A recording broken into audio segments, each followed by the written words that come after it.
Taliban special forces bring abrupt end to women's protest. Kabul, Afghanistan. Taliban special forces in camouflage fired their weapons into the air Saturday, bringing an abrupt and frightening end to the latest protest march in the capital by Afghan women demanding equal rights from the new rulers. Also on Saturday, the chief of Pakistan's powerful intelligence agency, which is an outsized influence on the Taliban, made a surprise visit to Kabul.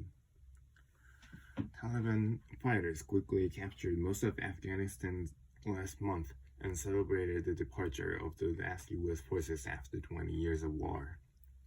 The insurgent group must now govern a war-ravaged country that is heavily reliant on international aid. The Women's March, the second in as many days in Kabul, began peacefully. Demonstrators laid a wreath outside Afghanistan's defense ministry to honor Afghan soldiers who died fighting the Taliban before marching onto the presidential palace. "You're here to gain human rights in Afghanistan," said 20-year-old protester Mariam Nabi. "I love my country. I will always be here." As the protesters' shouts grew louder, several Taliban officials waded into the crowd to ask what they wanted to say. Flanked by fellow demonstrators, Sudaba Kabiri, a 24-year-old university student, told her Taliban interlocutor that Islam's prophet gave women rights and they wanted theirs. The Taliban official promised women would be given their rights, but the women, all in their early 20s, were skeptical. As the demonstrators reached the presidential palace, a dozen Taliban special forces ran into the crowd, firing in the air and sending demonstrators fleeing. Kabiri, who spoke to the Associated Press, said they also fired tear gas. The Taliban have promised an inclusive government and a more moderate form of Islamic rule than when they last ruled the country from 1996 to 2001. But many Afghans, especially women, are deeply skeptical and fear a rollback of rights gained over the last 2 decades. For much of the past 2 weeks, Taliban officials have been holding meetings among themselves, amid reports of differences among them emerging. Early on Saturday, neighboring Pakistan's powerful intelligence chief General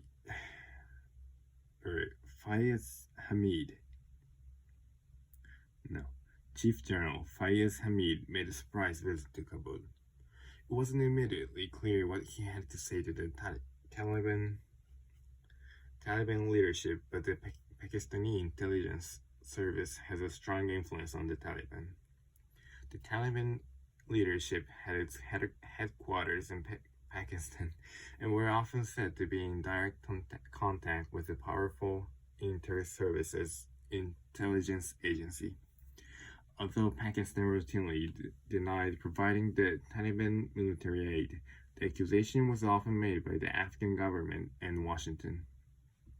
Fayez's visit comes as the world waits to see what kind of governments the Taliban will eventually announce, seeking one that is inclusive and ensures protection of women's rights and the country's minorities. The Taliban have promised a broad-based government and have held talks with former President Hamid Karzai and the former government's negotiation chief Abdullah. But the makeup of the new government is uncertain, and it was unclear whether hardline ideologies among the Taliban will win the day, and whether the rollbacks feared by the demonstrating women will occur. Taliban members whitewashed murals Saturday that promoted healthcare, warned of the dangers of HIV, and even paid homage to some of Afghanistan's iconic foreign contributors, like anthropologist Nancy Dupree, who single-handedly chronicled Afghanistan's rich cultural legacy. It was a worrying sign of attempts to erase reminders of the past 20 years. The murals were replaced with slogans congratulating Afghans on their victory. A Taliban Cultural Commission spokesman,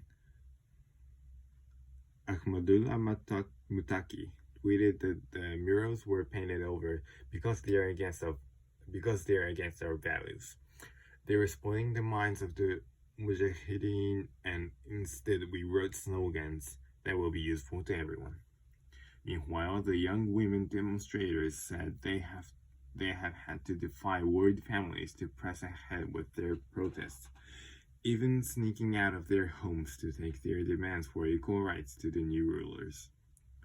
Farhat Popalzai,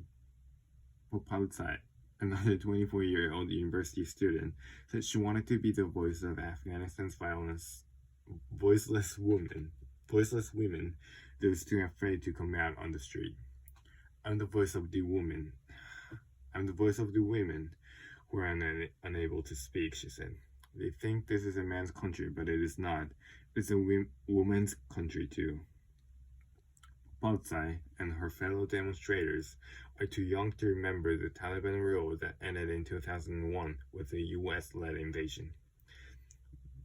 They say their fear is based on the stories they have heard of women not being allowed to go to school and work.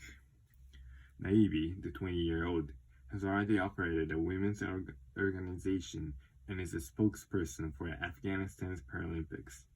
She reflected on the tens of thousands of Afghans who rushed to Kabul's Hamid Karzai International Airport to escape Afghanistan after the Taliban overran the capital on August 15th. They were afraid. But for her, she said, the fight is in Afghanistan.